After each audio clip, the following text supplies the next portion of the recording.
மக்களே எல்லாரும் ரெடியா ஜோரா ஒரு விசில் போடுங்க பாப்போம். ஏமா இப்ப இதை சொல்ற அப்படின்னு கேட்டீங்கன்னா, ரொம்ப நாளா சோர்ந்து போயிருந்த தாவேகாவுக்கு இன்னைக்கு உயிர் கொடுக்கிற மாதிரி ஒரு விஷயம் நடந்திருக்கு. செம்ம குஷியில இருக்காரு விஜய் அப்படின்னு சொல்லணும். ஏன்னா இன்னைக்கு தேர்தல் ஆணையம் அவங்களுக்கு ஒரு இன்ப அதிர்ச்சி கொடுத்திருக்கு. என்ன இன்ப அதிர்ச்சின்னு கேட்டீங்க அப்படின்னா, அவங்களுக்கான சின்னத்தை ஒதுக்கீடு பண்ணியிருக்காங்க. இந்த 2026 தேர்தல்ல தாவேகா விசில் சின்னத்துல தான் போட்டி போடுவாங்க அப்படின்ற சின்னத்தை அவங்களுக்கு ஒதுக்கீடு செஞ்சிருக்காங்க. இது ஒரு பக்கம். என்டிஏ சுழண்டு நேத்து நைட்ல இருந்து ஒவ்வொரு தலைவர்களா கூட்டணியில சேர்த்துட்டு இருக்காங்க. என்ன விஷயம் அப்படின்னா, நாளைக்கு மோடி அப்படின்ற புயல் வந்து தமிழகத்துல மையம் கொள்றாங்க. அதனால எல்லா தலைவர்களையும் மேடையில ஏத்தியே ஆகணும் அப்படின்ற கங்கணம் கட்டிக்கிட்டு நேத்து நைட்ல இருந்து பாத்தீங்கன்னா ஒவ்வொரு தலைவரா போய் மீட் பண்ணிட்டு இருக்காங்க. பயங்கரமான பரபரப்பின் உச்சத்துல போயிட்டு இருக்கு. இந்த பக்கம் டிஎம்கேவும் அவங்க ஒரு பக்கம் வந்து நிறைய அறிவிப்புகளை அவங்களுக்கு கட்சி நிர்வாகிகளுக்கு கொடுத்துட்டு இருக்காங்க. என்னதான் நடந்துட்டு இருக்கு தேர்தல் களத்துல அப்படின்னு இந்த காணொலியில பார்த்துலாம். வணக்கம், நான் யோகேஸ்வரி.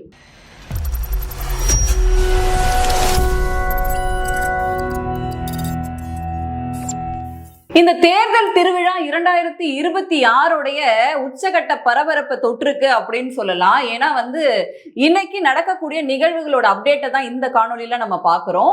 முதல்ல தாவேகாவுக்கும் திமுகவுக்கும் தான் போட்டியே, மற்றவங்களெல்லாம் போட்டியிலே இல்லை அப்படின்னு சொல்லி தொடர்ந்து வந்து சத்தம் போட்டுட்டு இருந்த தாவேகாவினர் இப்ப பல நாளா களத்துல இல்லவே இல்லை. டெல்லிக்கும் வீட்டுக்கும் டெல்லிக்கும் இப்படின்னு சுத்திக்கிட்டே இருக்காங்க. ஒரு பக்கம் சிபிஐ, இன்னொரு பக்கம் வந்து சென்சார் போர்டு அப்படின்னு விஜய் அவர்கள் வளையத்துக்குள்ள மாட்டிக்கிட்டு அங்கேயே இருக்காப்புல. பொது பிரச்சனைகளுக்கு எதுக்குமே வாய்ஸ் அவுட் பண்ணவே இல்லை. இந்த பக்கம் இன்னும் மற்ற கட்சிகள் எல்லாம் யாரை நம்ம கட்சிக்குள்ள சேர்க்கலாம், இல்ல எந்த கூட்டணி தலைவர்களை நம்ம கூட சேர்க்கலாம் அப்படின்ற பரபரப்பான வேலையில என்டிஏ கூட்டணியும் திமுக கூட்டணியும் வேலை பார்த்துட்டு இருக்கு. ஆனா தாவேகா களத்துல இல்லவே இல்லையேப்பா. வெறும் சோசியல் மீடியால வெர்ச்சுவல் வாரியர்ஸ் மட்டும் தான் பேசிட்டு இருக்காங்க. எங்கதான்ப்பா அவங்க தலைவர் அப்படின்னு கேட்டுட்டு இருந்தோம். ஸோ இன்னைக்கு அவங்களுக்கு ஒரு இன்ப அதிர்ச்சியை எலெக்ஷன் கமிஷன் கொடுத்துருக்கு. என்னதான் வந்து சிபிஐயும் சென்சார் போர்டும் அவங்களுக்கு இடியை இறக்கிட்டே இருந்தாலும் இப்ப எலெக்ஷன் கமிஷன் அவங்களுக்கு ஒரு இன்ப அதிர்ச்சியை கொடுத்துருக்காங்க. என்ன அப்படின்னா, இந்த எலெக்ஷன்ல அதாவது 2026 போட்டி போடுறதுக்காக அவங்களுக்கான சின்னம் ஏற்கனவே அவங்க ஒரு லிஸ்ட் ஆஃப் சின்னத்தை வந்து தேர்தல் ஆணையத்துல கொடுப்பாங்க. நாங்க கண்டெஸ்ட் பண்றதுக்கு இந்த சின்னங்கள்ல ஏதாச்சும் ஒண்ணு ஒதுக்குங்க அப்படின்னு சொல்லிட்டு. சோ இந்த தேர்தலை சந்திக்க போற டிவிகே விஜய் அவர்களுக்கு ஒதுக்கப்பட்டிருக்க சின்னம் வந்து விசில் சின்னம். இந்த சின்னத்துல தான் அவங்க போட்டி போடுவாங்க. சின்னம் ஒதுக்கும் பொழுதே நினைச்சேன், இங்க ஏற்கனவே இவங்க எது பண்ணாலும் பயங்கரமா பண்ணுவாங்களே, இந்த விசில வேற அனௌன்ஸ் பண்ணிட்டாங்களே, இப்ப ரோடெல்லாம் விசில் வச்சு ஊதுவாங்களே, நம்ம என்ன பண்றது அப்படின்னு சொல்லிட்டு. அதே மாதிரி பாத்தீங்கன்னா டிவிகேவுடைய பொதுச் செயலாளரான ஆனந்த் அவர்கள் ரோடெல்லாம் விசில் கொடுத்துட்டு இருக்காங்களா, அதை எடுத்து ஊதிக்கிட்டு இருக்காங்க. சோ களத்துல நாங்களும் இருக்கோம் அப்படின்ற மாதிரியான ஒரு சில ஆக்டிவிட்டிஸும் அவங்க பண்ண ஆரம்பிச்சிருக்காங்க. அதோட சேர்த்து இந்த பக்கம் திமுக நிறைய பேர் கட்சியில இணைச்சிட்டு இருக்கு. முன்னாள் எம்எல்ஏக்கள், முன்னாள் அதிமுகவினர் அப்படின்னு. இன்னொரு பக்கம் என்டிஏ வளைச்சு ஒருத்தரையா கூட்டணிக்குள்ள சேர்த்துட்டு இருக்கு. நம்மளும் யாரையாச்சும் சேர்க்கணும் அப்படின்னு சொல்லிட்டு நேத்து ஆதவர்ஜுனா ஒரு போஸ்ட் போட்டிருக்காப்புல. மற்ற கட்சியில இருந்து வந்தவங்க எல்லாம் எங்க கட்சியில சேர்ந்திருக்காங்க, எந்த கட்சியில இருந்து வந்தாங்க அப்படின்ற கேள்வி எழுப்பணும். பின்னாடி பாத்தீங்கன்னா ஒரு 20 பேர் இருக்காங்கன்னு நினைக்கிறேன். ஆளே கிடைக்கலன்னு இருக்கிற ஆட்களே வச்சு ஒருவேளை அப்படி சொல்லியிருப்பாங்களா அப்படின்னு நமக்கு தெரியல. ஸோ இதுதான் தாவேகாவோட நிலைமை. போக போக என்ன பண்றாங்க அப்படின்னு பார்க்கலாம். அதோட சேர்த்து 26ஆம் தேதியிலிருந்து எங்க தலைவர் பிரச்சாரம் பண்ணுவாரு அப்படின்னும் சொல்லியிருக்காங்க. பொறுத்து இருந்து பார்க்கலாம் டிவிக்கே என்ன பண்ணுதுன்னு. 365 நாளும் தேர்தல் வேலை பார்க்கக்கூடிய ஒரு கட்சி அப்படின்னா அது பாஜக மட்டும்தான். அதனாலதான் அவங்க பல மாநிலங்கள்ல வந்து இன்னைக்கு ஆட்சியில இருக்காங்க. மத்தியிலையும் தொடர்ந்து 3 முறையா ஆட்சியில இருக்காங்க. அந்த அளவுக்கு ஒரு கனக்கச்சிதமா வேலை பார்க்கக்கூடிய ஒரு கட்சி வந்து பாஜக. ஸோ தமிழ்நாட்டில் பாஜக வரவே முடியாது அப்படின்னு பல பேர் சொன்னாலும் என்டிஏ கூட்டணி இந்த வாட்டி வலுப்பெறாது. ஈஸியா வந்து திமுக ஜெயிச்சுட்டு போயிடும். எல்லா களத்திலையும் திமுக தான் கூட்டணியில வலுவா இருக்காங்க. இந்த பக்கம் யாருங்க தலைவர் இருக்கா இப்படின்னு வசைப்பாடிட்டே இருந்தாங்க. என்டிஏ சுழண்டு வேலை பார்த்துட்டு இருக்கு அப்படின்றது. நாளைக்கு மோடி அப்படின்ற புயல் வந்து தமிழகத்துல மையம் கொள்றாரு. சோ மேடையில ஏற போற தலைவர்கள் யார் அப்படின்னு உச்சகட்ட பரபரப்புல இருக்காங்க. அதோட சேர்த்து பாஜகவினர் டே அண்ட் நைட்டா வந்து பாத்தீங்கன்னா ஏற்பாடுகளை செய்யறாங்க. ஒரு பக்கம் கூட்டணி பேச்சுவார்த்தைகள் அப்படின்னு சொல்லி ஒவ்வொரு தலைவர்களா குறிப்பா நேற்று இரவுல இருந்து பாத்தீங்க அப்படின்னா டிடிவி தினகரன் அவர்களோட மீட்டிங்கை தொட்டு, அதுக்கப்புறம் பாமக அன்புமணி ராமதாஸ் அவர்கள், அதுக்கப்புறம் வந்து பூவையர் ஜெகன், ஜான் பாண்டியன் அவர்கள், இன்னும் பல தலைவர்கள், ஏசி சண்முகம், பாரிவேந்தர் அப்படின்னு சொல்லிட்டு பல தலைவர்களை மீட் பண்ணி அவங்களுடைய கூட்டணி கன்ஃபர்மேஷனை பேசிட்டு இருக்காங்க. இன்னொரு பக்கம் பிரேமலதா விஜயகாந்த் அவர்களும் இந்த கட்சி கூட்டணிக்குள்ள வருவாங்க அப்படின்னும், அதோட சேர்த்து கிருஷ்ணசாமி அவர்களோடையும் பேச்சுவார்த்தை நடக்குது. நாளைக்கு அவரும் மேடையில ஏறுவாரு அப்படின்ற பல தரப்புகள் ஓடிட்டு இருக்கு. நேற்று நைட்ல இருந்து பாத்தீங்க அப்படின்னா பியூஷ் கோயல் அவர்கள் சந்திக்கிற ஒரு காணொலிகள், ஒரு பிரஸ் மீட்டும் வெளியில வந்துட்டே இருக்கு. இதோட சேர்த்து துக்ளக் குருமூர்த்தி அவர்களையும் நேற்று பியூஷ் கோயல் அவர்கள் நேற்று மயிலாப்பூர்ல இருக்க அவரோட இல்லத்துல சந்திச்சிருக்காரு. அதோடைய காணொலிகள் அப்படிங்கிறதும் பிரஸ்ல வந்திருக்கு. சோ பயங்கர வேகத்துல வேலை பார்த்துட்டு இருக்காங்க அப்படின்னு சொல்லணும். இன்னொரு பக்கம் வந்து எடப்பாடி பழனிசாமி அவர்களும் பியூஷ் கோயல் அவர்களும் இணைந்தே பிரஸ் மீட் கொடுக்குறாங்க. நாளைக்கு நடக்க போற பொதுக்கூட்டம் அப்படிங்கிறது சாதாரண பொதுக்கூட்டம் கிடையாது, அது திமுகக்கு வைக்க போற வேட்டு அப்படின்னு எடப்பாடி பழனிசாமி அவர்கள் தொட்டு இன்னைக்கு அண்ணாமலை அவர்களும் ஒரு பிரஸ் மீட் கொடுத்திருக்காங்க. கண்டிப்பா திமுக ஆட்சி அகற்றப்படும். ஒவ்வொரு வாட்டியும் மோடி அவர்கள் தமிழகத்துக்கு வராங்க, ஆனா இது ரொம்ப ஸ்பெஷல் அப்படின்னு அவரும் ஒரு பிரஸ் மீட்டை கொடுத்திருக்காங்க. சண்டை ஆரம்பித்து விட்டது. சவுண்டிங் தி போல் பிகில் என்கின்ற அடையாளமாக பிரதமருடைய நிகழ்வு நாளைக்கு இருக்கும்.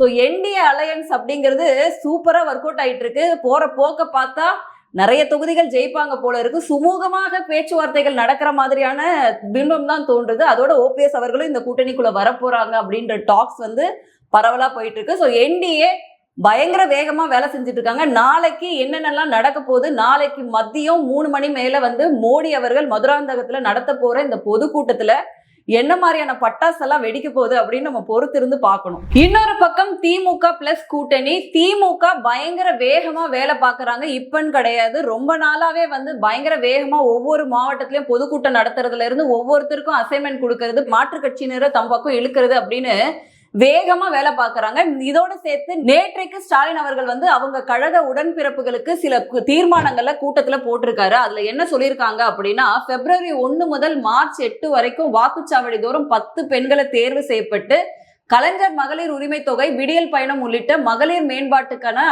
அரசியல் திட்டத்தை, அதாவது திராவிட மாடல் அரசின் திட்டத்தை வீடு வீடா போய் விளக்கணும் அப்படின்னு கழக தொண்டர்கள் கிட்ட ஆதரவு திரட்டணும் கழகத்திற்கு அப்படின்னு சொல்லியிருக்காரு. அதோட February 1 முதல் 28 வரைக்கும் நட்சத்திர பேச்சாளர்கள் திமுக இருப்பாங்க இல்லையா, அவங்க ஒவ்வொருத்தரும் ஒவ்வொரு சட்டப்பேரவை தொகுதியிலையும் 4 தெருமுனை கூட்டங்களை நடத்தணும், 4 இடங்கள்ல அரங்க கூட்டங்கள் நடத்தணும், நிறைய கலந்துரையாடல்கள் நடத்தணும், தமிழ்நாடு தலைகுனியாது அப்படின்னு பரப்புரை செய்யணும் அப்படின்னு சொல்லியிருக்காரு. இன்னொன்னு என்ன சொல்லியிருக்காரு அப்படின்னா, பிஎல்ஏ, பிஎல்சி, பிடிஏ ஆகியோர் வந்து தேர்தல் பணிக்கு தயார் செய்திடும் பயிற்சி அளிக்கும் மாநாடுகளை February 1 தாம்பரத்திலையும், 14 திருப்பத்தூர்லயும், February 21 மதுரையிலையும், February 24 கோவையிலையும் நடத்த முடிவு செஞ்சிருக்காங்க. March 8 அன்னைக்கு வந்து ஸ்டாலின் தொடரட்டும், தமிழ்நாடு வெல்லட்டும் அப்படின்ற தலைப்புல மாபெரும் கழக மாநில மாநாடு ஒண்ணு அறிவிச்சிருக்காங்க. சோ இதோட சேர்த்து இன்னைக்கும் பாத்தீங்கன்னா வடசென்னை பகுதியில வளர்ச்சி திட்டங்கள் நிறைய செய்யறதுக்காக ஸ்டாலின் அவர்களே நேரடியா போய் பல வளர்ச்சி திட்டங்களை அங்க அனௌன்ஸ் பண்ணியிருக்காங்க. அதுல குறிப்பா வந்து பாத்தீங்கன்னா முதல்வருடைய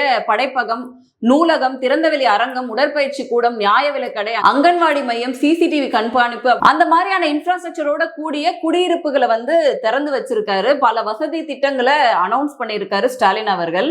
நம்ம என்ன கேக்குறோம்னா, இப்பதான் இதெல்லாம் பண்றீங்களா, நீங்க தானே இத்தனை காலமா ஆட்சியில இருக்கீங்க.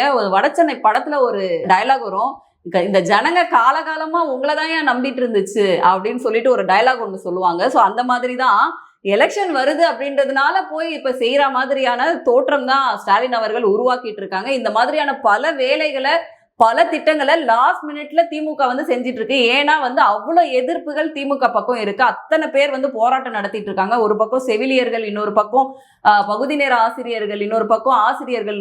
அந்த பென்ஷன் ஸ்கீமுக்குமே ஒரு பாராட்டு விழாலாம் அனௌன்ஸ் பண்ணியிருக்காங்க. பட் ஆனா அதுல பாதி பேர் வந்து அதிருப்தியில தான் இருக்காங்க அப்படிங்கறதா உண்மையா இருக்கு. சோ திமுகவும் அவங்க பங்குக்கு வந்து பாத்தீங்கன்னா பயங்கரமா வேகமா வேலைகள் பார்த்துட்டு இருக்காங்க. இன்னொரு பக்கம் அமைச்சர்களுக்கு கழுத்துக்கு மேல தொங்கக்கூடிய பல வழக்குகள் இருக்கு, ஊழல் வழக்குகள். குறிப்பா நேரு அவர்கள் மேல இருக்கக்கூடிய ஊழல் வழக்கு, இதுக்கு எஃப்ஐஆர் பதிஞ்சே ஆகணும் அப்படின்னு சொல்லி ஈடி வந்து ஒத்த காலில் நின்றுட்டு இருக்காங்க. இது எல்லாம் சமாளிச்சு எலெக்ஷன் களத்துல திமுக எப்படி கையாள போகுது அப்படின்னு நம்ம பார்க்கணும். இந்த பக்கம் விஜய் அவர்கள் ஒரு வழக்குக்கே டெல்லிக்கும் இங்கேயுமா சுத்திக்கிட்டு இருக்காங்க. சோ இது இப்படி இருக்க காங்கிரஸ் என்னப்பா பண்ணிட்டு இருக்காங்க அப்படின்னா, காங்கிரஸ் பல திட்டங்கள் வச்சிருக்காங்களாம். இவ்வளவு சீட்டு வேணும் எங்களுக்கு, அமைச்சரவையில இடம் வேணும், பிளஸ் இத்தனை தொகுதிகள் வேணும் அப்படின்னு பயங்கர டிமாண்ட வந்து திமுக மேல வைக்கிறாங்களாம். ஆனா வந்து தாவேக்காவோட போறாங்களா இல்லையா அப்படின்றத சஸ்பென்ஸ்லயே வச்சிருக்காங்க காங்கிரஸ் அவர்கள். ஏன்னா யாரும் வெளியே பேசக்கூடாது அப்படின்னு. ஆனா இன்னைக்கு விசில் சின்னத்தை அனௌன்ஸ் பண்ணதுமே காங்கிரஸோடைய தலைவராக இருக்கக்கூடிய பிரவீன் சக்கரவர்த்தி ஒரு ட்வீட்டை போடுறாரு இந்த விசில் சின்னத்தை ஆதரிச்சு. சோ என்ன நடக்குது காங்கிரஸ்ல அப்படின்னு ராகுல் காந்திக்கு தான் வெளிச்சம். ஏன்னா நம்மள ஒரு பயம் மதிக்க மாட்டேங்கிறான், நம்மளும் தான் வந்து மீட்டிங் போட்டு சொல்றோம் யாரும் வெளியே போய் பேசக்கூடாதுன்னு, யாரும் ட்வீட் போடக்கூடாதுன்னு. ஆனா நம்மள ஒரு பயம் மதிக்க மாட்டேங்கிறானே, நம்மள மொக்கச்சாமியாவே பாக்குறாங்களே அப்படின்னு ராகுல் அவர்கள் குமுறிட்டு இருக்காங்க. என்னதான் பண்றது இவங்களெல்லாம் வச்சுக்கிட்டு அப்படின்னு புலம்பிட்டு இருக்காங்க. இவங்க தாவேக்காவோட போவாங்களா இல்ல திமுகவிலே தொடர்வாங்களா அப்படின்றது புரியாத புதிரா தான் இருக்கு. இன்னும் காலம் இருக்கு, பார்க்கலாம். ஸோ இதுதான் இன்னைக்கு தேர்தல் திருவிழாவோடைய உச்சகட்ட பரபரப்பை நோக்கி போயிட்டு இருக்கக்கூடிய செய்திகள். என்னென்ன நடக்குது அடுத்தடுத்துன்னு பார்க்கலாம். நாளைக்கு மையம் கொள்ள போற மோடி அப்படிங்கிற புயல் என்ன பிரளயத்தை உண்டாக்க போறாரு அப்படின்னு பொறுத்திருந்து பார்க்கலாம். மீண்டும் வேறொரு காணொலியில் சந்திக்கிறேன். நன்றி, வணக்கம்.